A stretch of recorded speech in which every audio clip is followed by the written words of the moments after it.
J'ai appris que M. Patrice Talon a rencontré le corps diplomatique accrédité chez nous il y a quelque temps.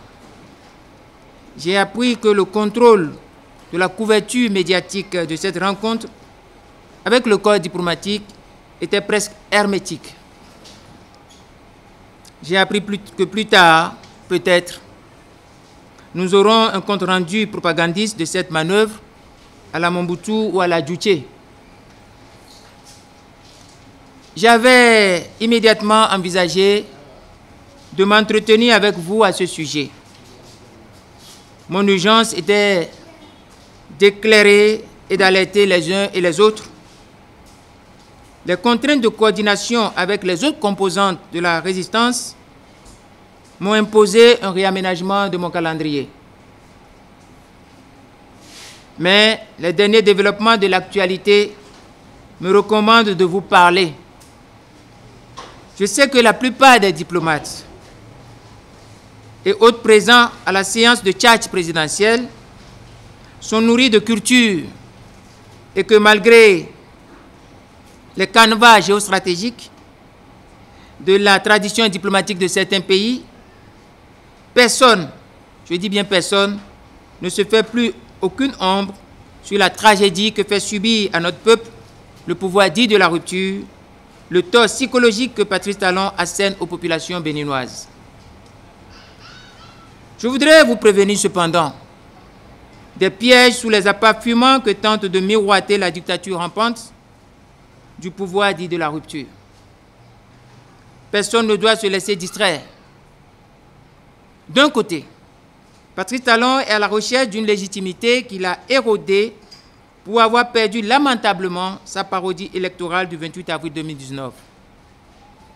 De l'autre côté, il est vainement à la recherche d'une légalité contre laquelle il a déclenché son coup d'État en perpétration. Et plus cruel, il est éclaboussé du sang d'innocentes victimes et de ce fait, il a causé la souillure de notre modèle démocratique.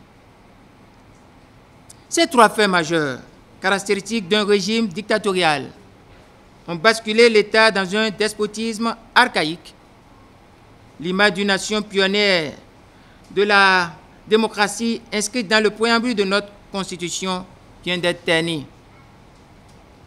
C'est ce contexte de dictature rampante que désespérément Patrice Talon tente de justifier au jeu de la communauté internationale, réussir une éponge amnésique sur l'essence criminelle de son recours disproportionné à la tuerie et au massacre des populations civiles comme seul moyen qui le retient encore au pouvoir. Si vous vous laissez distraire, il attend le moindre fléchissement pour déclencher le parachèvement de sa forfaiture. L'imposition d'une nouvelle constitution, la mise en poche de l'alternance en 2021. C'est ce qui se joue.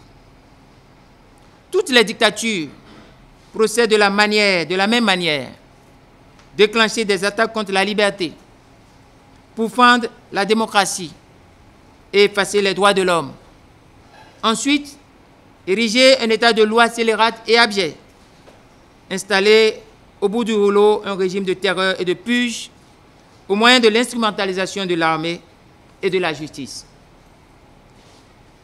Nous avions coutume et nous avions connu dans un passé un tel contexte pratiquement de 1975 à 1990. Lorsqu'un certain Vlafonou a dit qu'il a été salué par l'ambassadeur de la Russie et que les pays de tradition que vous connaissez lui font des sourires, ce n'est pas une découverte. Ça se faisait au moment où, entre 1975 et 1990, notre pays avait basculé dans un régime totalitaire. Donc, chacun doit comprendre que Patrice Talon ruse de toutes ses forces pour détruire le régime de démocratie. Ces manœuvres visent à imposer envers et contre notre peuple une des dictatures totalitaires des plus criminelles et des plus mafieuses au monde. Le sort de la paix et de l'avenir de la démocratie dans la sous-région au sud du Sahara se joue actuellement au Bénin, avec la tentative d'affaissement de toutes les limites des exigences démocratiques par Patrice Talon. Il y a confiscation du pouvoir législatif et personne ne peut contester cela. Il y a une militarisation de notre démocratie et personne ne peut le contester. Il y a persécution, terreur, tir d'armes à feu sur les populations civiles et massacre d'innocentes victimes et personne ne peut contester cela. Il y a recours à la justice comme arme politique d'annonce d'une ère de terreur, de grandes purges politiques et personne ne peut contester cela. Devant un si crapuleux bouquet de forfaitures, pensez-vous croire à Patrice Talon au point de vous laisser une fois encore berner par le même Patrice Talon? A-t-il changé? Il n'a pas changé. La seule chose qu'on négocie avec un régime dictatorial est son retrait du pouvoir. Agir autrement, c'est le légitimer et lui permettre de gagner le temps de nuire davantage aux hommes, aux valeurs universelles qui fondent la liberté, la démocratie et l'état de droit. Que s'est-il passé réellement? J'attire votre attention sur le passage que je vais vous narrer.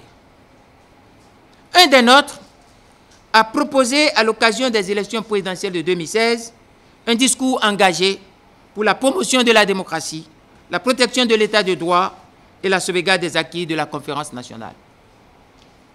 Une fois parvenu au fait du pouvoir, il passe par la fissure immorale de la propension excessivement vénale de la quasi-totalité de l'élite politique de notre pays pour affaiblir toutes les institutions sentinelles de la démocratie. En 3 ans, c'est-à-dire en 2019, maintenant, il tente le remplacement du régime démocratique par un régime dictatorial de type despotique par usage de 2 coups de force. Le premier coup de force, c'est la confiscation du pouvoir législatif. Le deuxième coup de force, c'est le recours criminel à la force et à l'utilisation des armes à feu en violation flagrante des principes des Nations Unies, du décret 2005-317, si j'ai bonne mémoire, du 23 juin 2005, sur le maintien de l'ordre, malgré les mises en garde qui fusaient de partout. Tout le monde disait à Patrice Talon de ne pas faire, tant de l'intérieur que de la communauté internationale. Le président Patrice Talon s'est entêté et a déclaré à l'occasion d'un entretien avec la presse, et c'était le 11 avril 2019, qu'il ne redoutait aucunement de porter le chapeau de son projet manifestement funeste d'accaparement de 83 sièges de l'Assemblée nationale sur 83 sièges. Vous étiez tous témoins dans ce pays. Vous avez tous suivi cet entretien qui était animé par vos confrères. Entretien au cours duquel le chef de l'État, président de la République, M. Patrice Talon, a déclaré, après avoir reconnu que ces lois sont incongrues, inopportunes, inapplicables et inopérationnelles, il a reconnu, malgré tout cela, qu'il est prêt à porter le chapeau d'une falsification de la démocratie, d'un vol et d'une confiscation du pouvoir législatif, d'un coup d'État. C'est vraiment triste. Comment en démocratie on va accepter qu'un seul homme confisque le pouvoir législatif, qui est le cœur même de la représentation du peuple, qui est le cœur du peuple, qui est le peuple. Le 28 avril 2019, c'est le tour du peuple béninois de rejeter à plus de 96% la confiscation du pouvoir législatif. Le peuple l'a rejeté. Vous étiez témoin, tout le monde a vu. À plus de 96%. Tous les chiffres qu'on vous donne sont des falsifications. Personne n'a voté au Bénin. Personne. En dehors des Clébé, personne n'a voté. Même les pompons-gueules qu'on a placés à Zongo pour faire le raid d'honneur n'ont pas voté. Prenez les résultats du bureau de vote dans lequel le président lui-même a voté. Allez voir le score. 0, nul. Désormais, il est clair dans ce pays que le pouvoir dit de la rupture a perdu la légalité pour avoir tenté de confisquer, de se mettre hors du cadre constitutionnel tracé par le régime démocratique issu de la conférence nationale. Toute la rupture s'est souillée du sang d'innocentes victimes, a battu les premiers 2 mai au mépris de la déontologie, des principes de la communauté internationale et des prescriptions réglementaires internes du décret 2005-377 du 23 juin 2005. Voici les faits qu'il convient de rappeler et qu'aucun vacarme, aucune persécution, aucune manœuvre ne peut ni effacer ni rejeter dans l'oubli. Il y a manifestement et incontestablement un coup d'État par la confiscation du pouvoir législatif avec crime humain, par recours criminel à la force et à l'utilisation des armes à feu. Je demande également à chacun de décrypter les faits pour faire ressortir des éléments de préméditation. Est-ce que tout ce que Patrice Talon faisait était du hasard ou de l'imprévu? Non, c'est de la préméditation, c'est un complot. Et je vous cite les points ci-après pour que vous compreniez que c'est un complot. Premier point, il est celui qui a développé la doctrine de compétition sans concurrence. Une doctrine d'exclusion décrite par Patrice Talon en personne lui-même.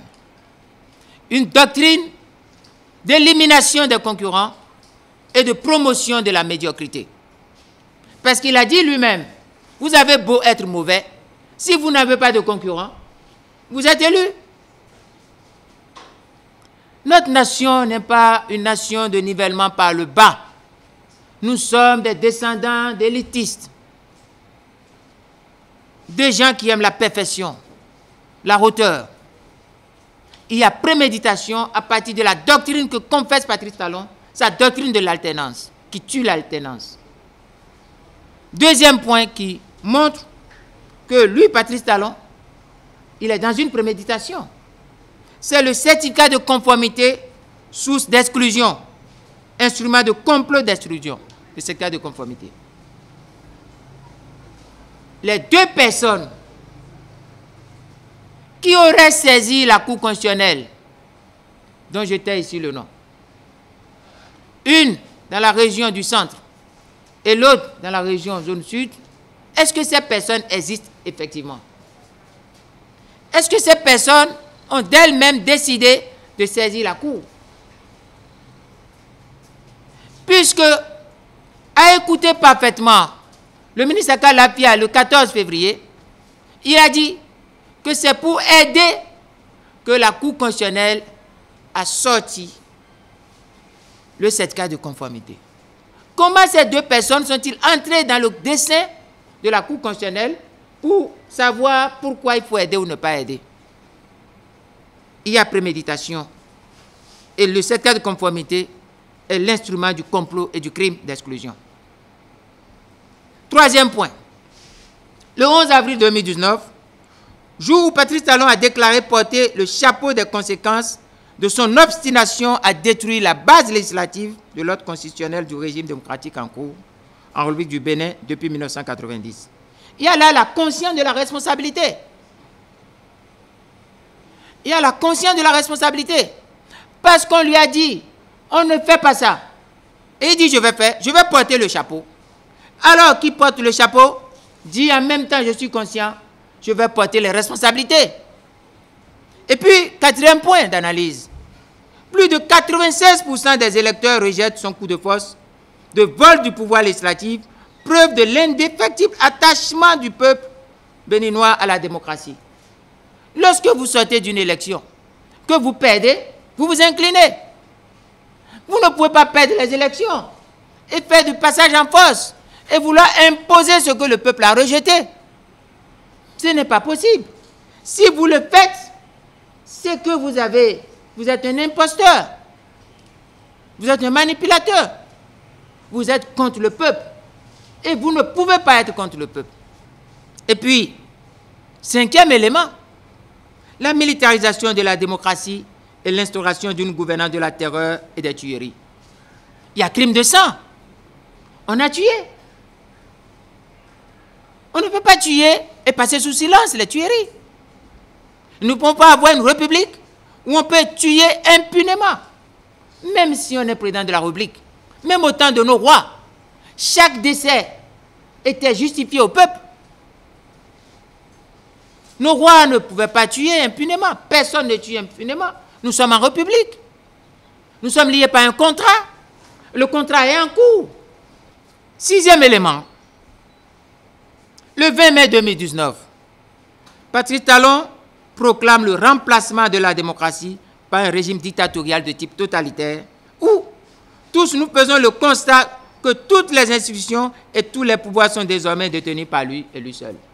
C'est faux. On ne peut pas avoir une démocratie où tous les pouvoirs sont détenus par une personne. La démocratie est tout, sauf une situation de monopole du pouvoir. Ici, vous regardez, vous tous, vous allez dire au Bénin, quelqu'un a le monopole de tous les pouvoirs. Celui-là, vous le reconnaissez. Nous ne pouvons pas accepter cela.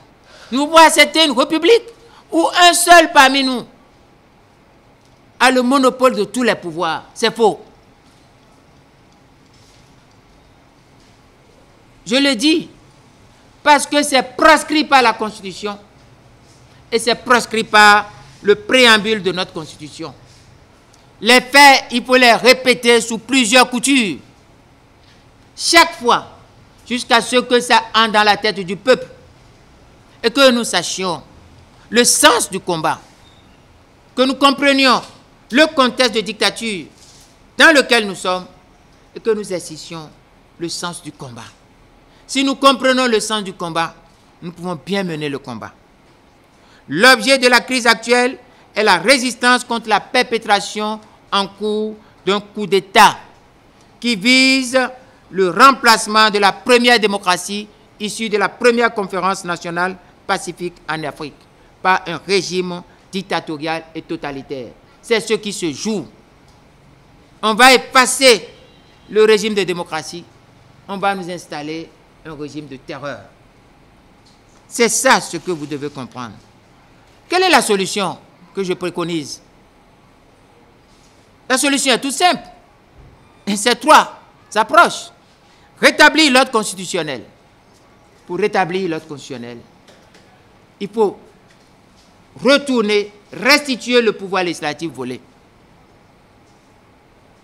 Situer les responsabilités. On ne peut pas ne pas situer les responsabilités. Le peuple doit connaître les fauteurs de troubles. Et puis, rendre justice. On ne peut pas ne pas rendre justice. Mais avant tout, réhabiliter la mémoire des innocentes victimes tuées par des militaires sous les ordres, et je vais vous le dire, sous les ordres du chef de l'État. S'il n'a pas donné les ordres, aucun militaire ne peut tuer. Et s'il n'a pas donné les ordres, il n'a qu'à interpeller le chef d'état-major des armées pour dire, moi, Patrice Talon, je n'ai pas donné des ordres.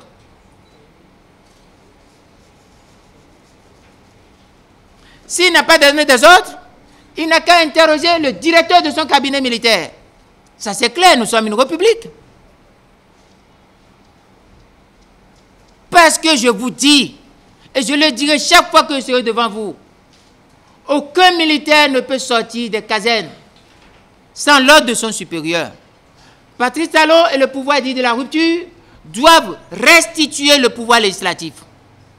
Ils doivent le faire. Il n'y a rien à faire. C'est la jurisprudence constante. En l'état au Bénin, il y a usurpation et confiscation du pouvoir législatif à des fins de coups d'État sanglants en cours. La CEDEAO, l'Union africaine, ont décrié en amont l'inconséquence démocratique des élections législatives exclusives du 28 avril 2019, à l'instar de la mission de la francophonie. L'Union européenne et l'ensemble de la communauté internationale ont fustigé, malgré les contours du vocabulaire démocratique, la parodie électorale du 28 avril 2019. Les grandes nations démocratiques ont exprimé leur désapprobation. Je ne veux pas vous rappeler. Les gens intelligents, la communauté scientifique internationale, tous ceux qui sont lucides, qui savent ce dont nous parlons, tout le monde a rejeté, désapprouvé. Le peuple béninois est un peuple dont l'ADN est démocratique et pacifique. Et ce peuple a clairement rejeté le coup d'État. Il doit être clair que ce peuple a massivement rejeté le coup d'État de confiscation du pouvoir législatif et il est inacceptable de lui imposer des individus qui pèsent moins de 10% et le mandat que portent ces individus que tout le monde désapprouve. On ne peut pas nous imposer cela. Ils représentent qui?